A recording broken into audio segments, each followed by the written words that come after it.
नमस्कार मित्रों। भगवत गीता का प्रारंभ होता है धृतराष्ट्र के प्रश्न से। धृतराष्ट्र जो कि अंधे हैं।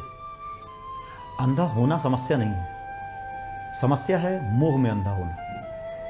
धृतराष्ट्र अगर केवल आंखों से अंधे होते और मोह में अंधे न होते तो शायद महाभारत का युद्ध न होता। और जब व्यक्ति मोह में अंधा हो जाए तो उसे सही और गलत का ज्ञान नहीं होता। अगर व्यक्ति के पास केवल आंखें न हो तो केवल रंग का ज्ञान उसे नहीं होता। लेकिन अगर मोह हो गया तो मोह विवेक को खा लेता है। हमारे जीवन में दो चीज़ें होती हैं, एक बुद्धि होती है। बुद्धि यह बतलाती है कि कैसे करना है, और विवेक यह बतलाता है कि क्या करना है, क्या करना सही है और क्या करना गलत है। यह ज्ञान हमारा विवेक देता है। लेकिन अगर मोह आ गया तो हमारा विवेक शांत हो जाता है। वो ये नहीं बतलाता कि क्या सही है क्या गलत है। अगर वो कहने की भी कोशिश करे तो मोह उसे दबा देता है। यही हुआ धृतराष्ट्र के साथ। पुत्र मोह में इतने अंधे हो गए कि उन्हें अपने बेटे की गलतियां नहीं दिखी। वो पूछ रहे हैं संजय से, धर्म क्षेत्रे कुरुक्षेत्रे समवेता युयुत्सवः मामकाः पांडवश्चैव किम अकुर्वत् संजय। कुरुक्षेत्र धर्म क्षेत्र में मेरे और पांडु के पुत्रों ने क्या किया। दरअसल व्यक्ति जो अपने जीवन में नहीं कर पाता, जो इसकी इच्छा दबी रह जाती है, वो अपनी इच्छा वो अपने पुत्र के ऊपर लाद देता है। धृतराष्ट्र राजा बनना चाहते थे, वो अधिकार पांडु को मिल गया। कहीं ना कहीं उनके जीवन में राजा बनने का बहुत बड़ी इच्छा थी, और वह इच्छा पूरी करने के लिए उन्होंने अपने पुत्र दुर्योधन को चुना। हमारे साथ भी यही होता है। हम अपनी दबी हुई इच्छाओं को पूरा करने के लिए अपने पुत्र को चुन लेते हैं, अपना उत्तराधिकारी चुन लेते हैं कि हम जीवन में शायद आईएएस नहीं बन पाए तो बेटा बन जाए, हम क्रिकेटर नहीं बन पाए तो बेटा बन जाए। हम कुछ भी जो नहीं कर पाए वो अपने पुत्र के लिए करना चाहते हैं। और हमारी यह इच्छा इतनी तीव्र होती है, इतनी प्रबल होती है कि हम इस बात को भूल जाते हैं कि उस काम को करने में क्या सही मार्ग है और क्या गलत मार्ग है। बस हम चाहते हैं किसी तरह काम हो जाए। समस्या यहीं खड़ी होती है।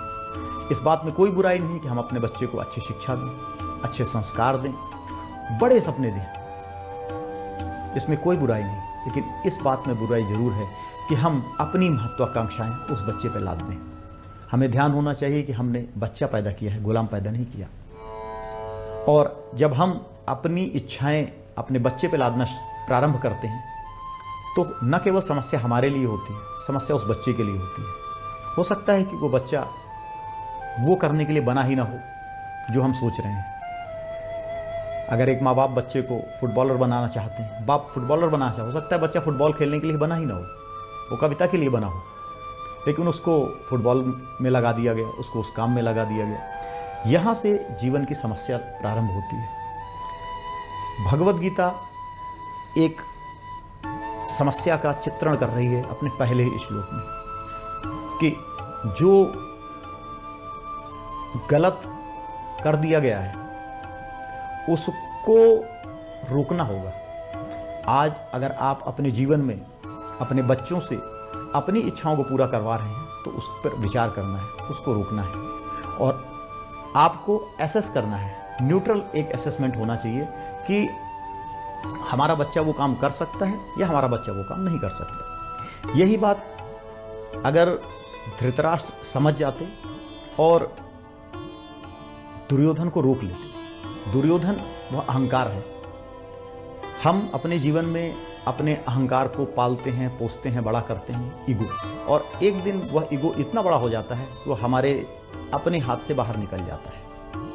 वही हमारे पुत्र के साथ होता है।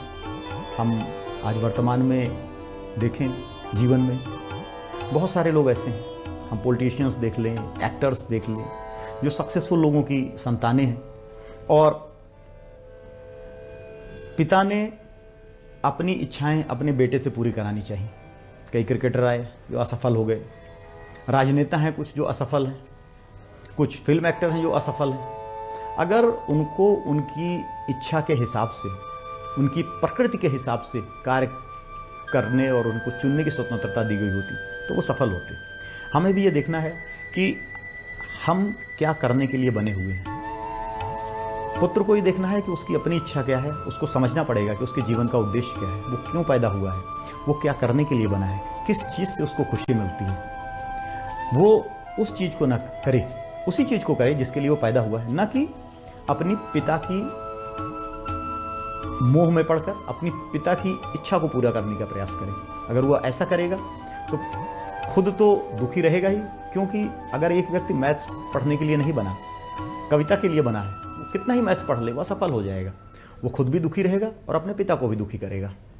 तो भगवद गीता का जो पहला श्लोक है, जिसमें पूछ रहे हैं धृतराष्ट्र कि युद्ध क्षेत्र और कुरुक्षेत्र में क्या किया, ये बड़ा इंपॉर्टेंट है, क्योंकि जो मोह से ग्रस्त पिता है उसको पता है कि मेरा पुत्र उसके लिए नहीं बना है, और बड़ा उसको जानना जरूरी है। बड़ी उत्सुकता है कि भाई जो मैंने पुत्र को सिखाया है, पढ़ाया है, बताया है, जो उसके मैंने ईगो को पोषण दिया है, उसकी क्या पोजीशन है, उसने क्या किया, वो युद्ध हार रहा है, जीत रहा है, वहाँ क्या हो रहा है, मुझे बतलाओ। ये हमारे साथ होता है, जहाँ हमारी वासनाएं जुड़ जाती हैं, जहाँ हमारी इच्छाएं जुड़ जाती हैं, वहाँ हम ज़रूरत से ज़्यादा उतारू हो जाते हैं। हमें कितने ही अजीज कोई क्यों ना हो, हमें एक न्यूट्रलिटी मेंटेन करनी चाहिए, हमें एक निष्कामता मेंटेन करनी चाहिए। हमारा पुत्र ही क्यों ना हो, हमें हर व्यक्ति के लिए जीवन में न्यूट्रल होना चाहिए, तभी हम अच्छे गुण उसको दे सकते हैं। अच्छे गुण तभी दिए जा सकते हैं जब आप उसको अपने जीवन में उतारो। एक बच्चा अपने माँ बाप के कर्मों से सीखता है, उनकी बातों से नहीं सीखता, भाषण से सीखता नहीं है, उसके कर्मों को देखकर वह सीखता है।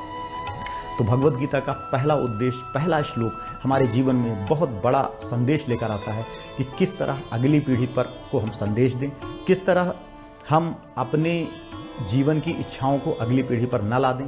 दूसरी बात यह बतलाता है अगली पीढ़ी को कि उसे खुद को पहचानना है, वह केवल अपनी माता पिता की इच्छाओं की, वासनाओं की, आकांक्षाओं की पूर्ति के लिए नहीं है, बल्कि वह खुद एक स्वतंत्र रूप में जन्मा है और उसके अपने कर्तव्य हैं, उसको अपने आप को एसेस करना है और अपने समाज में अपने लिए जरूरी स्थान ढूंढना है।